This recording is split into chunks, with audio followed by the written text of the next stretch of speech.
అమ్మా సత్యం ఆగమా.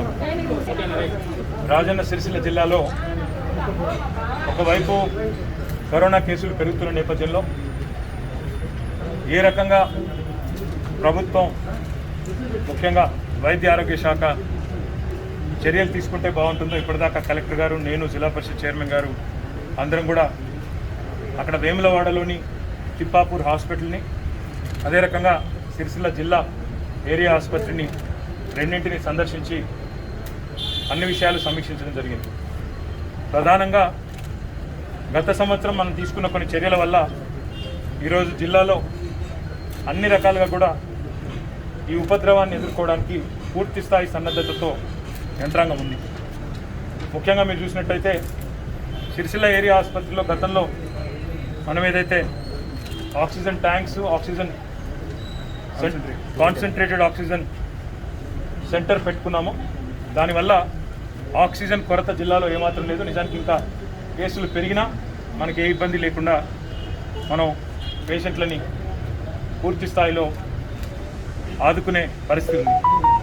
రెండవది, రెమ్డెసివిర్ మందు కూడా సరిపడా అందుబాటులో ఉంది. ఈ విషయంలో కూడా కొన్ని అపోహలు, అనుమానాలు ఏవైతే వ్యాపింపజేస్తున్నారో దయచేసి వాటిని నమ్మవద్దు అని చెప్పి కూడా నేను ప్రజలకు విజ్ఞప్తి చేస్తూ ఉన్నాను. సూపరింటెండెంట్ గారితో, హెల్త్ సెక్రటరీ గారితో, కమిషనర్ గారితో, కలెక్టర్ గారు నేను కలిసి మాట్లాడినాము. చాలా స్పష్టంగా వారు చెప్పిన మాట ఏమంటే సరిపడా మందులు అందుబాటులో ఉన్నాయి, ఈ విషయంలో ఎలాంటి ఆందోళన అవసరం లేదని కూడా చెప్పారు. వెంటిలేటర్స్ కూడా సరిపడా ఉన్నాయి, ఆ విషయంలో కూడా ఎట్లాంటి ఆందోళన అవసరం లేదు. టెస్టింగ్ కిట్స్ కొన్ని అదనంగా కావాలన్నారు. ఎందుకంటే మనకు రోజుకి ప్రస్తుతం 1800 మంది దాకా టెస్టింగ్ చేస్తూ ఉన్నామన్నారు.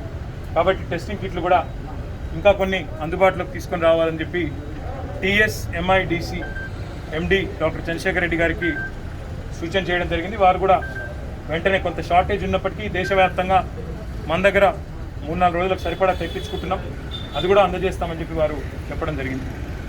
స్టాఫ్ పరంగా కూడా 8 గంటలకు ఒక షిఫ్ట్ చొప్పున 3 షిఫ్టుల్లో పనిచేయడానికి సరిపడా స్టాఫ్ ప్రస్తుతం ఉన్నారు. కాకపోతే ఇంకొక 60 బెడ్స్ కూడా మనం తొందరలోనే అందుబాటులోకి తీసుకొని రాబోతా ఉన్నాం. 60 ఎక్స్క్లూజివ్లీ కరోనా పేషెంట్స్ కోసమే ఇంకో 60 బెడ్స్ సిరిసిల్ల హాస్పిటల్లోనే తీసుకొని రాబోతా ఉన్నాం. అవి తీసుకొచ్చిన తర్వాత ఇంకా రాబోయే వారం రోజుల్లో స్టార్ట్ అవుతుంది. తీసుకొచ్చిన తర్వాత ఇంకొంతమంది స్టాఫ్ కూడా అవసరం ఉంటే వారిని కూడా రిక్రూట్ చేసుకుంటాం. దీంతోపాటు మన వేములవాడ నియోజకవర్గ కేంద్రంలోని తిప్పాపూర్లో ఏదైతే 100 పడకల ఆసుపత్రి నిర్మాణంలో ఉందో దాన్ని రాబోయే వారం 10 రోజుల్లో యుద్ధ ప్రాతిపదికన పూర్తి చేసి వేములవాడ ప్రజలకు అందుబాటులోకి తీసుకొని వస్తాం. తద్వారా సిరిసిల్ల జిల్లా ఆసుపత్రి మీద కూడా భారం కొద్దిగా తగ్గుతుంది అనే ఆలోచనతో వేములవాడలోని ఆసుపత్రిని నేను, కలెక్టర్ గారు, జిల్లా పరిషత్ చైర్మన్ గారు అందరం కూడా సందర్శించి దాన్ని రాబోయే వారం 10 రోజుల్లోనే అందుబాటులోకి తీసుకొని వచ్చే విధంగా అందులో ఎక్విప్మెంట్ కానీ, స్టాఫ్ కానీ, అక్కడ కెఫెటేరియా కానీ, అక్కడ ఉండాల్సిన అన్ని సౌకర్యాలు పేషెంట్లకి, అటెండెంట్లకి అవన్నీ కూడా తీసుకొచ్చే విధంగా హెల్త్ సెక్రటరీ గారితో కూడా మాట్లాడాం. గౌరవ వైద్య ఆరోగ్య శాఖ మంత్రి గారు, ముఖ్యమంత్రి గారి దృష్టికి కూడా నేను అక్కడికి చేరుకునే లోపలనే మాట్లాడి దానికి సరిపడా డబ్బులు, అదే దానికి సరిపడా అక్కడ మన సిబ్బందిని కూడా పూర్తి స్థాయిలో అలాట్ చేస్తున్నాము. కలెక్టర్ గారి ఆధ్వర్యంలో వేగంగా రిక్రూట్మెంట్ కూడా 1 వీక్ లోపలనే రిక్రూట్మెంట్ కూడా పూర్తి చేసి నెలాఖరు లోపల అందుబాటులోకి తీసుకురావాలని చెప్పి ఒక టార్గెట్ పెట్టుకున్నాము. దాన్ని కలెక్టర్ గారు డైలీ మానిటర్ చేస్తారు. ఏమైనా ఇబ్బందులు ఉంటే వెంటనే నా దృష్టికి తీసుకొచ్చి దాన్ని కూడా తప్పకుండా పరిష్కరిస్తామని చెప్పి కూడా తెలియజేస్తూ, జిల్లా ప్రజలకు నా విజ్ఞప్తి ఒకటే, ప్రభుత్వ పరంగా చేయాల్సిందంతా చేస్తూ ఉన్నాం. టెస్టింగ్ కిట్లు కానీ, సెంటర్లు కానీ, ఇంకో 2 ఐసోలేషన్ సెంటర్లు కూడా ప్రారంభించబోతా ఉన్నాం. గతంలో ఏదైతే మనం సర్దాపూర్లోని వ్యవసాయ పాలిటెక్నిక్ కళాశాలను ఐసోలేషన్ సెంటర్గా వాడుకున్నామో మళ్ళీ ఒకసారి ఆ కేంద్రాన్ని ప్రారంభించబోతా ఉన్నాం. దాంతోపాటు కొత్తగా కట్టిన నర్సింగ్ కాలేజ్ కూడా ఏదైతే ఉందో దాన్ని కూడా రాబోయే వారం 10 రోజుల లోపల అవసరమైతే సంఖ్య పెరిగితే మనం ఐసోలేషన్ సెంటర్గా వాడుకోవాలనుకుంటా ఉన్నాం. కేసుల తీవ్రత ఒకవేళ పెరిగితే, వ్యాధి తీవ్రత పెరిగితే అప్పుడు మాత్రమే హాస్పిటలైజేషన్ అవసరం తప్ప, లేకపోతే హోమ్ ఐసోలేషన్ కానీ, గవర్నమెంట్ ఐసోలేషన్ కేంద్రాల్లో కానీ చేరవచ్చు. అందులోనే మనకు పూర్తి స్థాయిలో ట్రీట్మెంట్ కూడా లభిస్తుంది. కేవలం తీవ్రమైన వ్యాధి లక్షణాలు ఉన్న రోగులు మాత్రమే, పేషెంట్లు మాత్రమే హాస్పిటలైజేషన్ అవసరం తప్ప మిగతా వారందరూ కూడా ఎక్కడి వారు అక్కడ ఈ ఐసోలేషన్ సెంటర్లు లేదా హోమ్ ఐసోలేషన్ ద్వారా వారికి నయమవుతున్న విషయాన్ని కూడా గుర్తు చేస్తూ జిల్లాలో ప్రస్తుతం 3280 పైచిలకు యాక్టివ్ కేసులు ఉన్నాయి. ఒక 18 మంది మరణించారు ఈ వ్యాధి వల్ల పోయిన 2 నెలలుగా కదా. సో అంటే 1% కంటే తక్కువ ఉంది ఏది డెత్ రేట్. 3280లో 18 మంది మరణించారు. అది కూడా వాళ్ళు తీవ్రమైన లేట్ స్టేజ్లో లాస్ట్ స్టేజ్లో వచ్చినారు కాబట్టి చనిపోయారు తప్ప వారికి అది వైద్యం అందకనో ఇంకోటో కాదు. కాబట్టి నేను జిల్లా ప్రజలందరికీ కూడా చేసే విజ్ఞప్తి ఏమంటే దయచేసి అందరూ కూడా ఎట్టి పరిస్థితుల్లో మాస్క్ ధరించండి. గతంలో కొన్ని అపోహలు ఉండేది, తక్కువ వయసులో ఉన్న వాళ్ళకి వస్తలేదు, పెద్ద వయసులో ఉన్న వాళ్ళకి ఇబ్బంది పెడుతున్నారు. ఇప్పుడే డాక్టర్లు చెప్తా ఉన్నారు 30 ఏళ్ళ వయసు ఉన్న వాళ్ళు 15 ఏళ్ళ వయసు ఉన్న వాళ్ళకు కూడా ఈ మధ్య కాలంలో కొంత తీవ్రమైన లక్షణాలతో 2-3 అడ్మిట్ అయ్యారని చెప్పారు హాస్పిటల్లో. కాబట్టి రిస్క్ తీసుకోకుండా చిన్న వయసులో ఉన్న పెద్ద వయసులో ఉన్న మాస్క్కు మించిన ఆయుధం లేదు. మాస్క్ వేసుకోండి తప్పకుండా, మాట్లాడేటప్పుడు కూడా తీయకండి.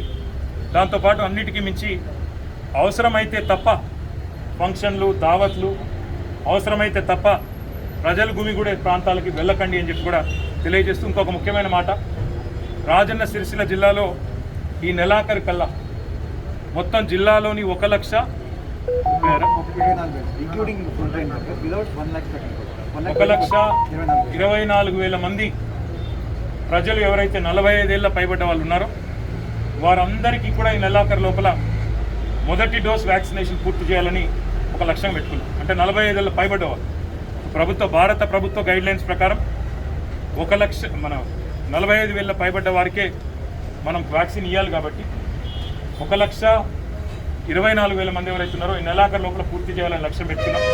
దానికి సరిపడా హెల్త్ కమిషనర్ గారికి కూడా నేను మాట్లాడినాను, వారు కూడా వ్యాక్సిన్ అందజేస్తూ ఉన్నారు. కాబట్టి నెలాఖరు కల్లా మొదటి డోసు పూర్తవుతుంది. ఇప్పటికే మొత్తం హాస్పిటల్లోని ఫ్రంట్ లైన్ వర్కర్స్, డాక్టర్స్ కావచ్చు, శానిటేషన్ వాళ్ళు కావచ్చు, నర్సులు కావచ్చు, పారామెడికల్ సిబ్బంది కావచ్చు, వాళ్ళ వ్యాక్సినేషన్ ఇప్పటికే పూర్తయింది. మున్సిపల్ వర్కర్స్ 100% మొత్తం అందరికీ కూడా వ్యాక్సినేషన్ ఇవ్వడం జరిగింది. పోలీస్ వాళ్ళు కూడా మెజారిటీ అయిపోయింది, ఇంకొంతమంది మిగిలినారు. వాళ్ళకు కూడా అంటే ఫ్రంట్ లైన్ వర్కర్స్ అని ఎవరినైతే అంటారో వారందరికీ కూడా వ్యాక్సినేషన్ ఇప్పటికే అయిపోయింది. ఇక మిగిలింది ఎవరు అంటే 45 ఏళ్ళు పైబడ్డ సాధారణ ప్రజలు ఎవరైతే ఉన్నారో వారందరినీ కూడా రాబోయే 11 రోజుల్లో అవసరమైతే విస్తృతంగా క్యాంప్స్ పెట్టైనా సరే కలెక్టర్ గారి ఆధ్వర్యంలో నెలాఖరి కల్లా పూర్తి చేయాలని ఒక లక్ష్యం పెట్టుకున్నాం.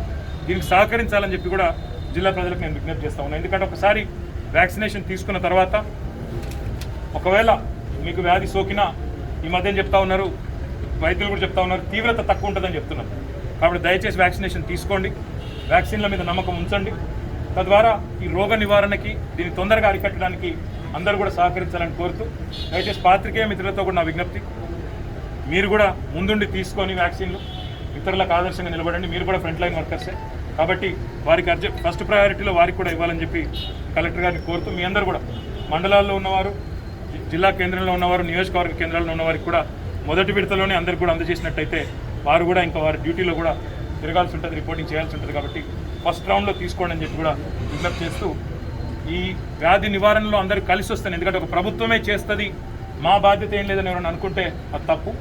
ప్రభుత్వం బాధ్యత ఎంత ఉందో సన్నద్ధత విషయంలో మనం కూడా ప్రభుత్వానికి సహకరించి మళ్ళీ లాక్డౌన్ వద్దనుకుంటే, మళ్ళీ ఇళ్లలో కట్టిపడేసే విధానం వద్దు అనుకుంటే, కర్ఫ్యూ వద్దు అనుకుంటే దయచేసి మాస్కులు ధరించండి, దయచేసి సమూహాలుగా గుమిగూడకండి, దయచేసి మీ జాగ్రత్తలు మీరు తీసుకోండి అని చెప్పి కోరుతూ మీ కుటుంబాన్ని మిమ్మల్ని కాపాడుకోండి అని చెప్పి కూడా ప్రజలకు విజ్ఞప్తి చేస్తూ జిల్లా యంత్రాంగం మాత్రం పూర్తి స్థాయిలో సన్నద్ధంగా ఉందన్న విషయాన్ని మళ్ళొకసారి జిల్లా ప్రజలకు మీ ద్వారా తెలియజేస్తుంది. Thank you. చలో మానేది.